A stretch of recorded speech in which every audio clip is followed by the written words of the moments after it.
UP TET जिसकी परीक्षा 2, 3 और 4 जुलाई को होनी है, और उसके लिए हम बुद्धि वाले चैप्टर को लेके आए हैं और इसमें महत्वपूर्ण परिभाषाएं, बुद्धि के प्रकार और बुद्धि के परीक्षण सभी इस वीडियो में है। पूरा वीडियो देखना। जो भी चैनल पर पहली बार हो चैनल को सब्सक्राइब जरूर कर लें। तो स्टार्ट करते हैं। यहाँ पर बुद्धि टॉपिक है और सबसे पहले महत्वपूर्ण परिभाषाएं, एक पृष्ठ परिभाषाओं से आता है यहाँ पर। और यहाँ पर पहला दे रहा है अल्फ्रेड बिने की परिभाषा, जो कई बार यूपी टेट में पूछी गई है। इनके अनुसार कहा गया कि ज्ञान, आविष्कार, निर्देश और आलोचना बुद्धि के बारे में बताया गया है। 4 मुख्य तत्व होते हैं बुद्धि में, ठीक है। तो ज्ञान, आविष्कार, निर्देश और आलोचना।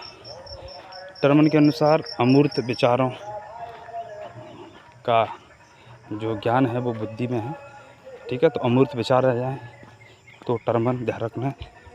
वुडवर्थ कार्य करने की विधि बुद्धि के अनुसार आती है, तो ये वुडवर्थ की है।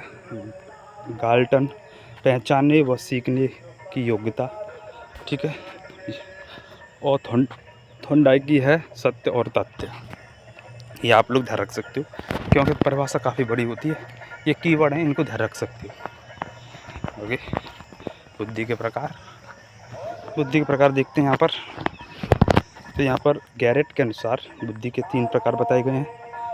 कौन कौन से 3 प्रकार हैं?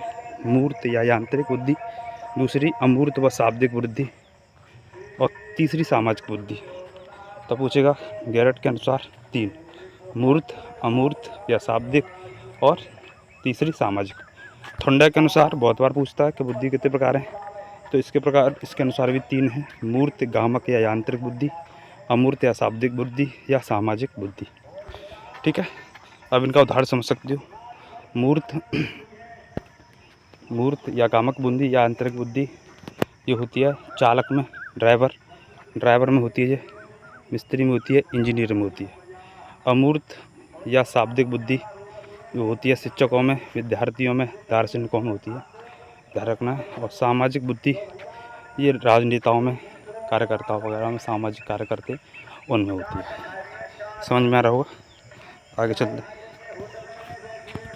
आगे बुद्धि के सिद्धांत यहाँ पर देखेंगे। तो नंबर 1, एकल कारक सिद्धांत। तो एक कारक सिद्धांत यहाँ पर प्रस्तुत किया था अल्फ्रेड बिने, ठीक है। अल्फ्रेड बिने ने यहाँ पर, जिसमें कहा गया है कि एक ही तत्व सभी कार्य के लिए जिम्मेदार होता है, ठीक है। तो ये कारक सिद्धांत किसने दिया है? अल्फ्रेड बिने ने, ठीक है। यहाँ पर टर्मन नहीं, ठीक है जी, नहीं है टर्मन, इसको कट कर लेना। तो एक कारक का सिद्धांत किसने दिया है? अल्फ्रेड बिने ने। और इसको जॉनसन ने निरंकुशवादी सिद्धांत कहा है, ठीक है। यह लिखा हुआ नीचे।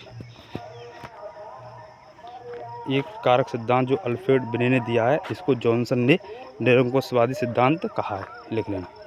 अगला द्विकारक सिद्धांत बहुत आता है, स्पीयरमैन ने दिया था। इसमें स्पीयरमैन जो थे उन्होंने दिया था द्विकारक सिद्धांत, और कहा कि हमारी बुद्धि 2 कारकों में पाई जाती है। यहाँ पर लिखा हुआ है, एक तो जी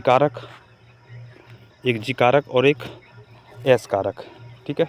जी कारक जिसे सामान्य जन्मजात कहते हैं, और एस कारक जिसे विशिष्ट कहते हैं और जो कि अर्जित होता है।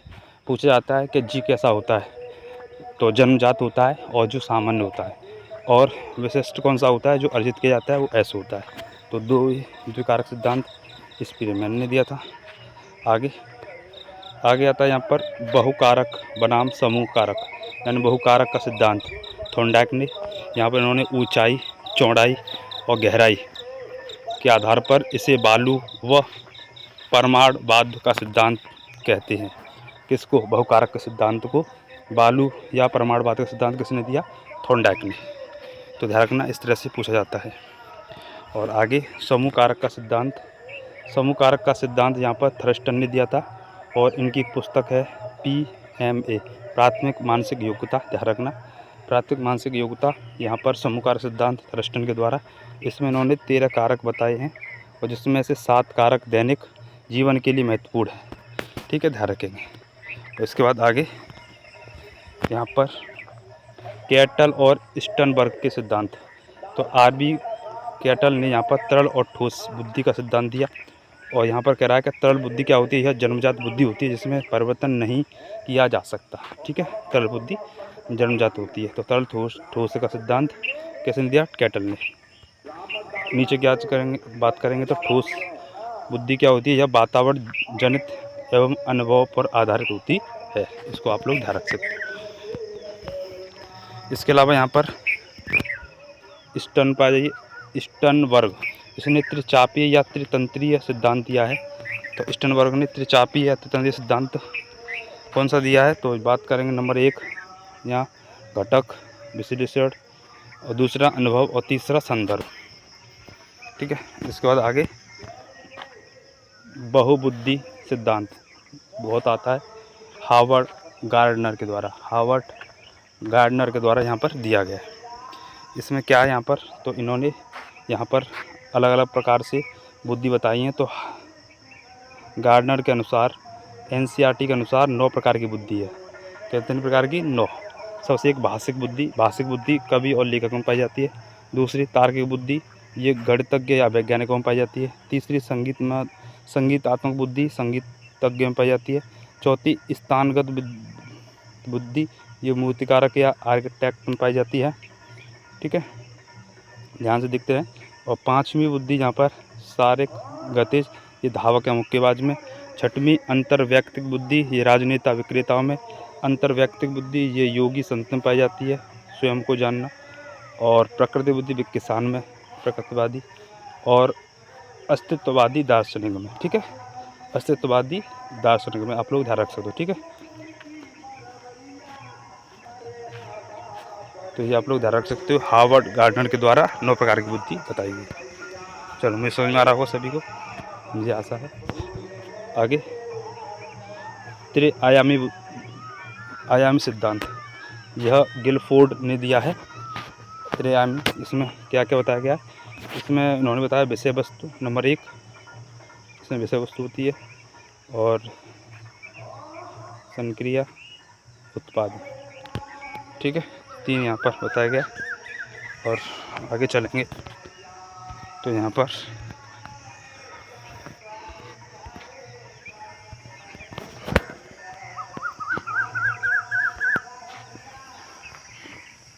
तो इन्होंने बताया यहाँ पर कॉन्सेप्ट, यहाँ पर कंटेंट 5, ऑपरेशन मतलब संक्रिया गुणा 6, और प्रोडक्ट 6। तो विषय वस्तु 5, संक्रिया 6 और उत्पाद 6 गुणा करेंगे तो 180 खंड होते हैं इसके टोटल। कितने खंड होते हैं? 180। तो 5 गुणा 6 और 6, तो 180 हो जाएंगे। ठीक है, ध्यान रखना। उन टाइम लाइन की ध्यान रखना।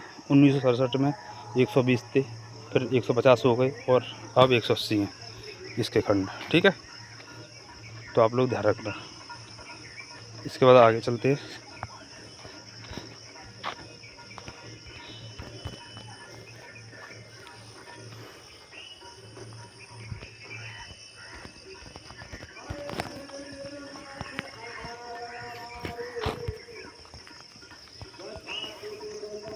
महत्वपूर्ण सिद्धांत और क्रमिक महत्व सिद्धांत, बर्ट और वर्नर ने दिया था।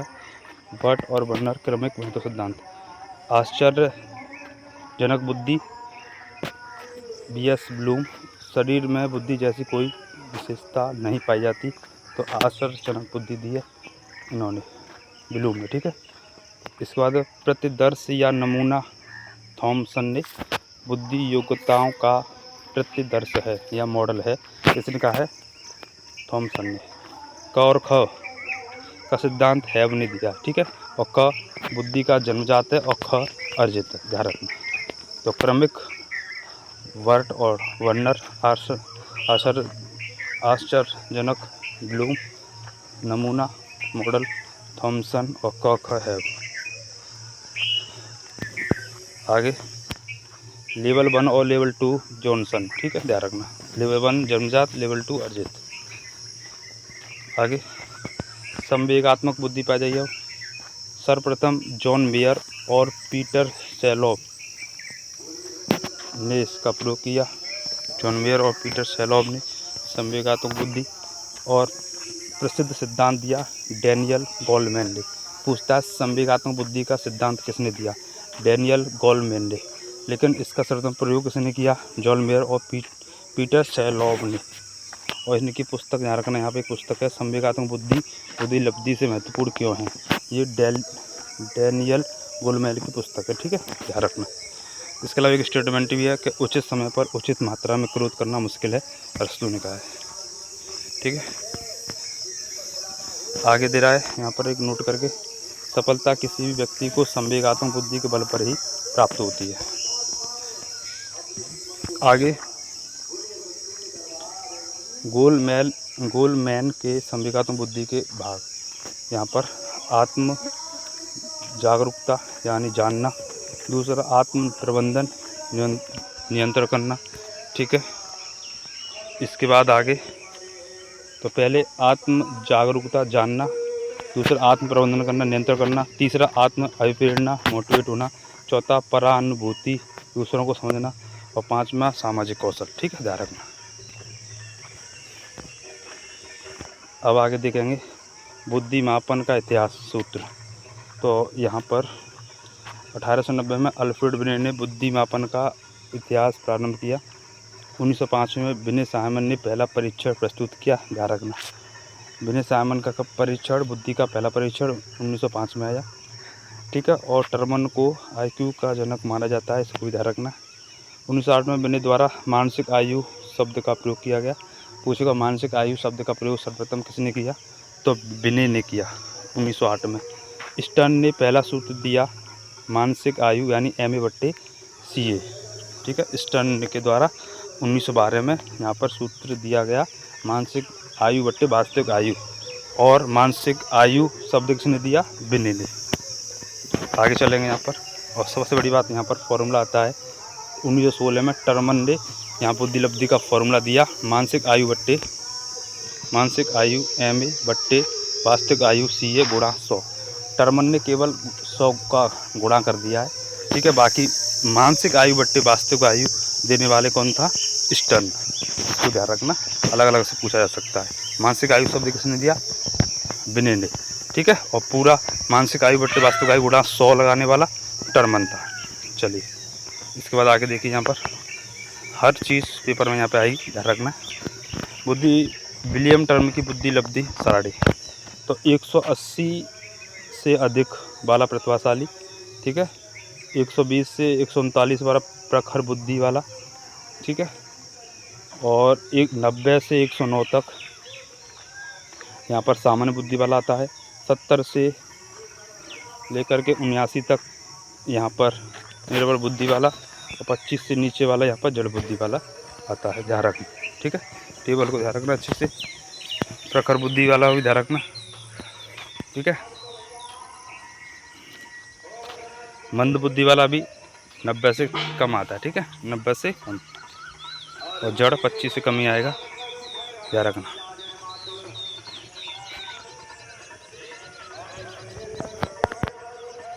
आगे एक क्वेश्चन दिया गया यहाँ पर, एक आयु 10 वर्ष है और कार्य 12 वर्ष के बालक के समान करता है, तो इसका वो बताओ। यहाँ पूछा बुद्धि बताओ कैसी है इसमें, तो फॉर्मूला लगा दोगे। तो यहाँ पर मानसिक आयु यानी 10 वर्ष का है, तो ये तो वास्तविक आयु रहेगी, तो 10 नीचे लगा देंगे। काम 12 साल के बच्चे के बराबर कर रहा है, तो ये मानसिक है कि 12 ऊपर कर लेंगे, गुणा कर देंगे, काटपीट 120 में प्रखर बुद्धि। बुद्धि परीक्षण के प्रकार, यहाँ पर 2 प्रकार होते हैं। बुद्धि परीक्षणों के 2 प्रकार, व्यक्तिगत बुद्धि एक व्यक्ति के लिए, और सामूहिक यानी एक से अधिक व्यक्तियों के लिए। व्यक्तिगत बच्चों के लिए या शाब्दिक बुद्धि शिक्षित के लिए, और अशाब्दिक अशिक्षित के लिए। सामूहिक में ऐसे ही सेम है यहाँ भी। इसके बाद आगे प्रमुख बुद्धि परीक्षण, तो पहला यहाँ पर दे रहे हैं व्यक्तिगत शाब्दिक परीक्षण, यहाँ पर बिने साइमन परीक्षण जो 1905 में आया। उसके बाद स्टैनफोर्ड बिने परीक्षण। व्यक्तिगत अशाब्दिक चित्र पूर्ति ब्लॉक बिल्डिंग। सामूहिक शाब्दिक अल्फा परीक्षण होता है, और सामूहिक अशाब्दिक अल्फा बीटा या सिको का, ठीक है, ध्यान रखना।